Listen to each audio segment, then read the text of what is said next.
কিভাবে বানাবো রসগোল্লা? রসগোল্লা বানাতে প্রথমে 1 লিটার দুধকে 3 চামচ ভিনেগার আর 3 চামচ জল মিশিয়ে এই রসগোল্লা দেখার পর তো অনেকটা ইচ্ছে করছে যে রসগোল্লা খাই। চলো আজকে রসগোল্লা বাড়িতে বানিয়ে নেব। প্রথমে আমি দুধটাকে ফুটিয়ে নিচ্ছি। দুধটা ফুটিয়ে নিয়ে নামিয়ে নেওয়ার পর ভিনেগার আর জলের মিশ্রণটা আস্তে আস্তে ঢেলে আলতো হাতে ছানাটাকে কাটিয়ে আর নেব। এখানে আমি নিয়েছি হাফ লিটার দুধ। প্রথমবার বানাচ্ছি, অল্প অল্প করে ভিনেগারের জলটা দিয়ে এভাবে ছানাটা কিন্তু কাটিয়ে নিচ্ছি।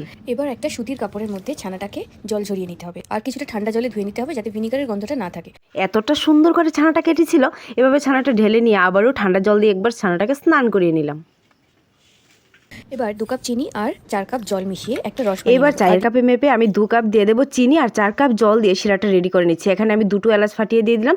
শিরাটা একটু জাল করে সাইডে রেখে দেবো। দিয়ে দেবো 3টে ছোট এলাচ। এবার একটা প্লেটের মধ্যে ছানাটাকে নিয়ে 5 মিনিট ধরে ভালো করে মেখে হাফ টিস্পুন ময়দা দিয়ে আবার 2-4 মিনিট মাখার পর দেখতে যতটা সুন্দর ছিল কাজটা কিন্তু ততটাই কঠিন। এই ছানা মাখাটা আমার কাছে ভীষণই কিন্তু কঠিন লাগছিল।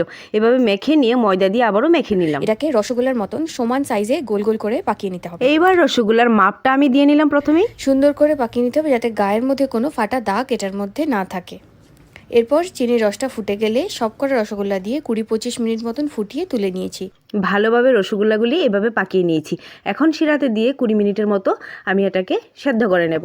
20 মিনিট পর আমার রসগোল্লার অবস্থা এরকম দেখে তো মনটা ভীষণ খারাপ হয়েছিল যে এটা কী রসগোল্লা বানালাম আমি। এবার টেস্ট করে দেখি যে খেতে কীরকম। খেতে কিন্তু ভীষণ ভালো হয়েছিল, দেখতে যেমনই ছিল। যাকে আমি দেবো 8 আউট অফ 10।